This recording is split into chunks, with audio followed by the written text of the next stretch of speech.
Dear brothers and sisters, before I start with the story, I'm going to give you a disclaimer that it's not that serious.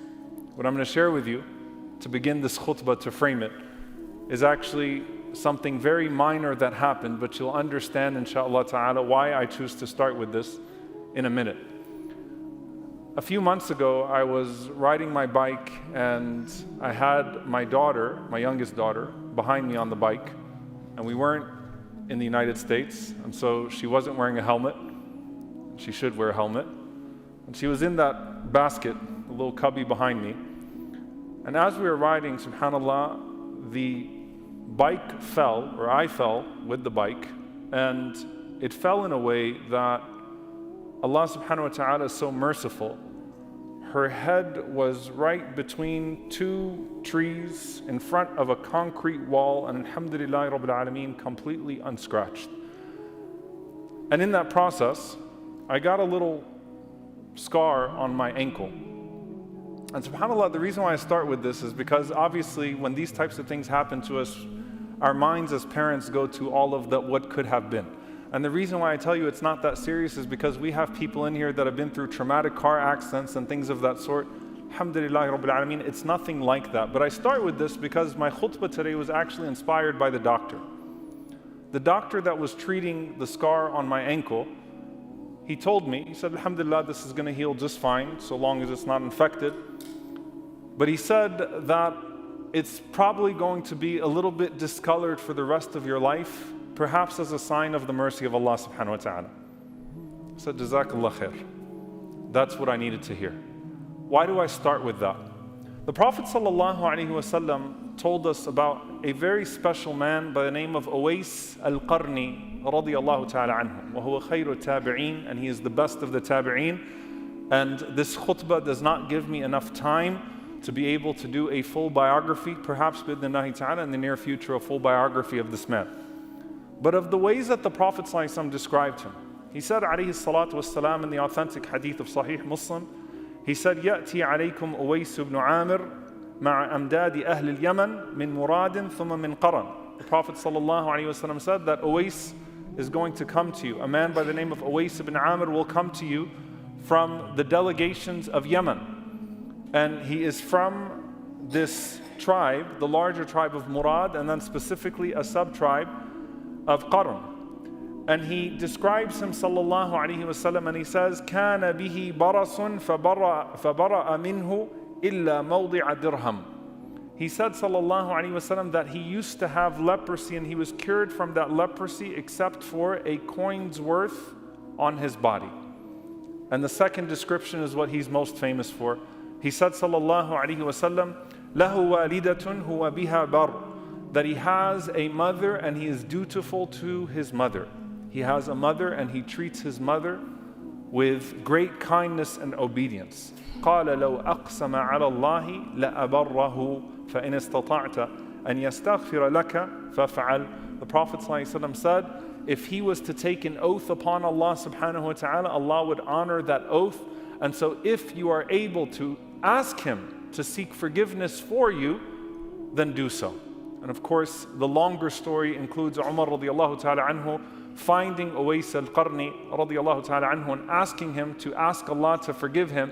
And the direct and primary point is that the virtue of honoring the mother is of the greatest virtues and can cause a person to ascend in rank above those that pray all night and above those that fast long into the days.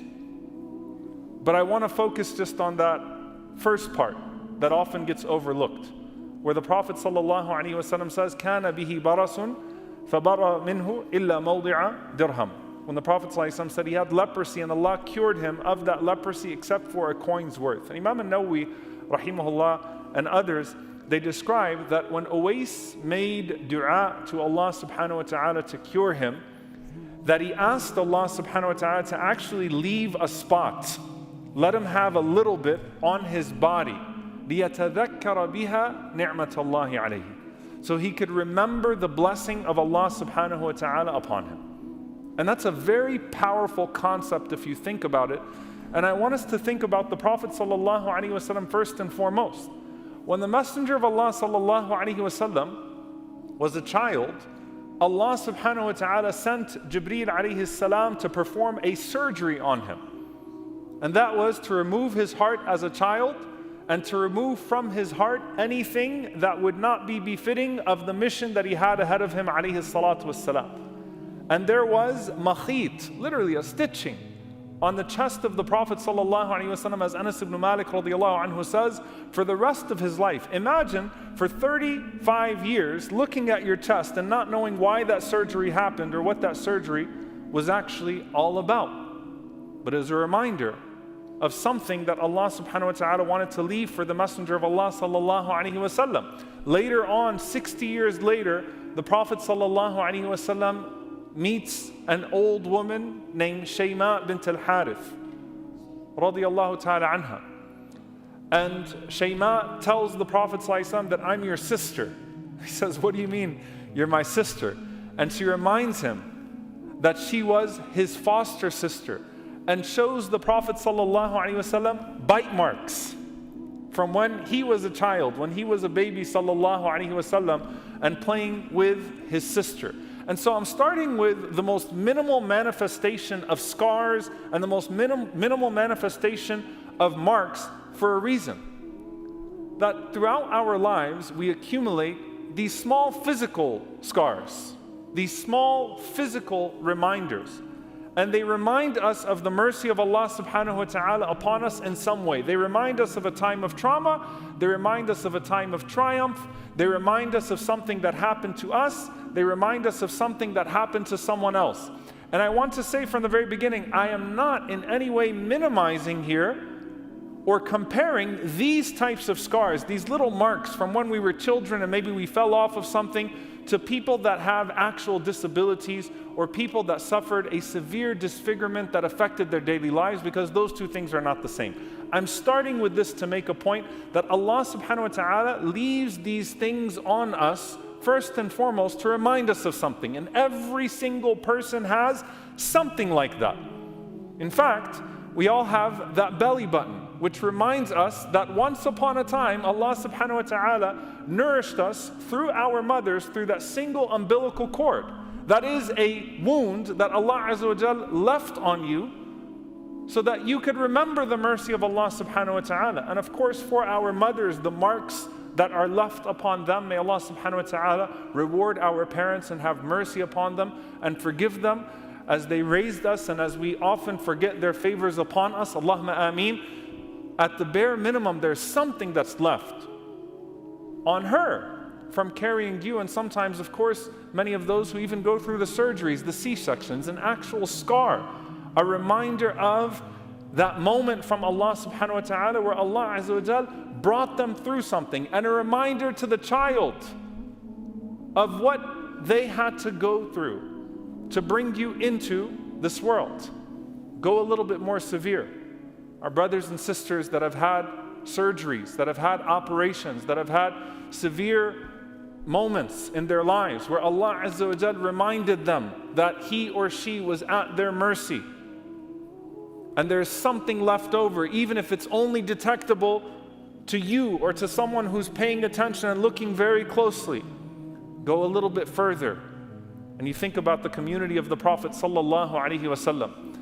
And in the community of the Prophet sallallahu alaihi wasallam, if you were to walk around, you would see people who were missing arms, who were missing legs, and all of that was fi sabilillah. I want you to think about meeting Khabbab radiyallahu ta'ala anhu, and how Khabbab, even in the most powerful days of Islam, would never be able to forget his most difficult days in Islam because he had no skin on his back. Not everyone was seeing the back of Khabbab radiyallahu ta'ala anhu on a daily basis. Perhaps it was just Khabbab and his immediate family, but Khabbab radiyallahu ta'ala anhu could look and he could see what was on his back. If you could think about all of the marks on the bodies of those people closest to the Prophet sallallahu alaihi wasallam, you think there was nothing left on Sayyidina Ali radiallahu ta'ala anhu when he fought the boogeyman of Quraysh. No marks that were on his body. Every single part of his body was marked. Fi sabilillah. Nusayba radiallahu anha, Ammara.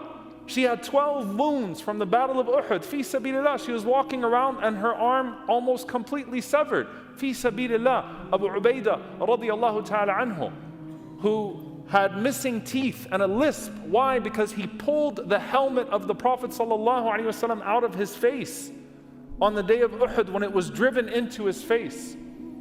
And he used his mouth, radiyallahu anhu, to pull that out of the face of the Prophet sallallahu alaihi wasallam. And so this commander who is representing this great ummah is going around the world and he has an awkward lisp. Why? And missing teeth. Why? He remembers, and he could look back and he could remember those days with the Messenger of Allah sallallahu alayhi wasallam, and the list goes on and on and on. Talha radiyallahu anhu had over 70 wounds from that day. His kids actually could remember putting their fingers into the depth of those wounds from Uhud. They didn't live Uhud, but they saw something on him.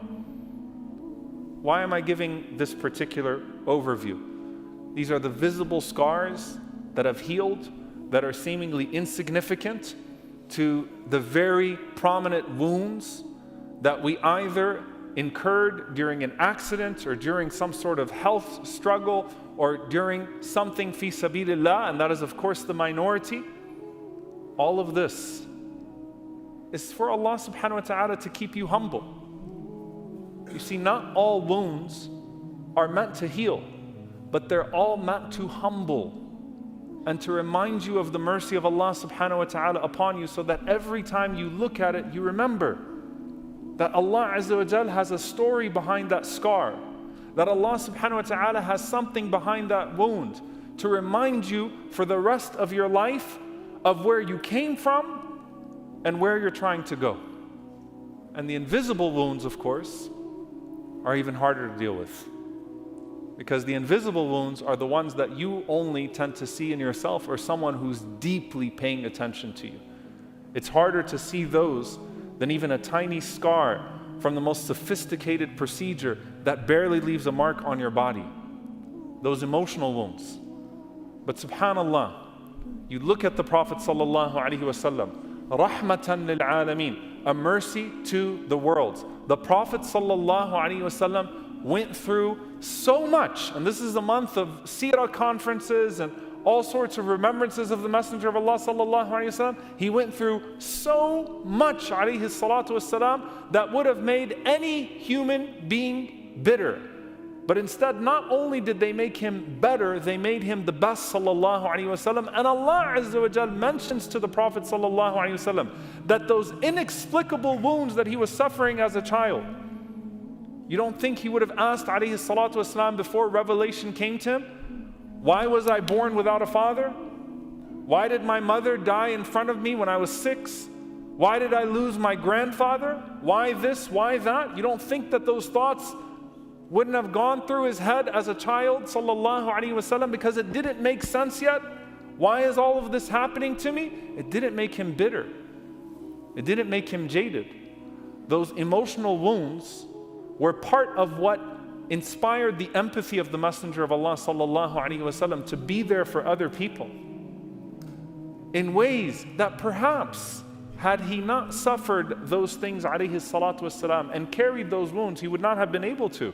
Now, by the way, keep in mind, the Prophet sallallahu alaihi wasallam, of the excellence of his character, it wasn't like him alayhi salatu wasalam to recount the details. I even mentioned, subhanAllah, when we went through the lecture on Halima Sa'diyah radiallahu anha and Aamin bint Wahab, when the Prophet ﷺ went to her grave, his mother's grave, and it wasn't that far from Medina. Most of the Sahaba had never even heard the Prophet ﷺ talk about losing his mother at 6, because he was so busy alayhi salatu wasalam giving to others that he was nurturing those emotional wounds alayhi salatu wasalam in his own ways. You don't think the Prophet ﷺ, who cried in front of his companion standing in front of his mother's grave for the first time that they saw him, you don't think the Prophet ﷺ ever cried about his mother in Qiyam? You don't think that those emotional wounds that inspired him to be a mercy to the world didn't also inspire the intensity of his connecting to the most merciful in his ibadah? Of course it did. It was part of his makeup, sallallahu alaihi wasallam. And sometimes we're so quick to want to stitch it up, remove it, And Allah subhanahu wa ta'ala puts it there for us, for a reason. If you look at your body and you kind of scan through, and you remember, sometimes you have marks, subhanAllah, your parents remember that you don't even remember, and you almost gave your parents maybe a heart attack because of that wound. Like, I remember you fell off of, what was I doing there? I don't know, or you knocked this on top of yourself, or you did this, and I had to take you to the hospital, and they cry, and they cry, and they cry, and they cry, but you don't remember any of it. Perhaps it's a mark of mercy to them as well. But Allah subhanahu wa ta'ala knows that every single one of those marks, visible and invisible, is there for a reason. And the fundamental reason is that you go back and you look at them and you say, Alhamdulillah, because your personal pain can be a source of other people's strength. The pain that you suffer in this dunya is always an opportunity for healing in the akhirah. Alhamdulillah. You look at it, Ya Allah, you know what other people see and what only you see. But let me use what other people see and what only you see to please you at the end of the day, to channel that back towards you.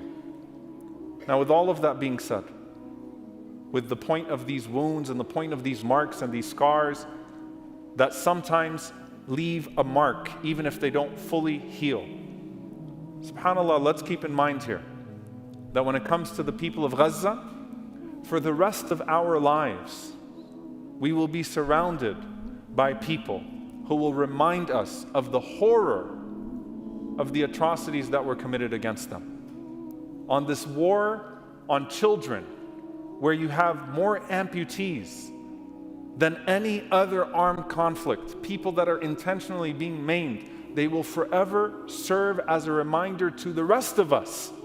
It's not like the Prophet ﷺ seeing the bite marks on Shayma radiyallahu ta'ala anha. It's us seeing what has been done to our brothers and sisters. They will forever serve as a reminder of this crime against humanity